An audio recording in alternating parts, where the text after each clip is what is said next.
1837 to 1850. Londoners live in the crowd and can hardly be said to know themselves outside it.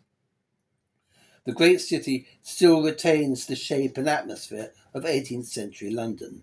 It is comprised of 1,000 different territories of streets and parishes, which are only brought together by crowds and mobs which can sometimes dominate them and spill over their borders. Each district, from Holborn to Clerkenwell, has its own trades and its own shops, its own styles of buildings, and its own street markets. It will have its own street traders, going from house to house, and its own street entertainers. It will have its own particular smell. And then, of course, it will produce its own particular people. The inhabitants of one parish are subtly different from those of another.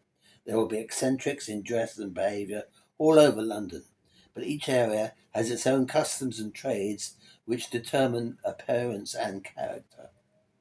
But despite that diversity, there are other forces at work that are beginning to form urban life.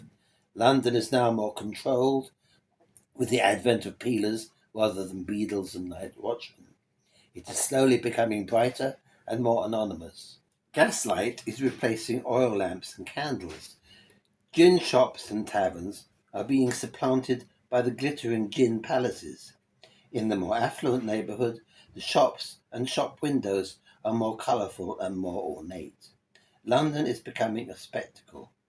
The city is also becoming faster.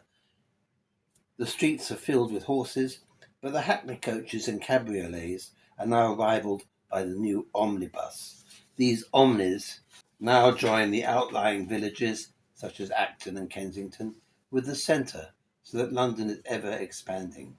The advent of speed and brightness seems to mark a great transition in urban life.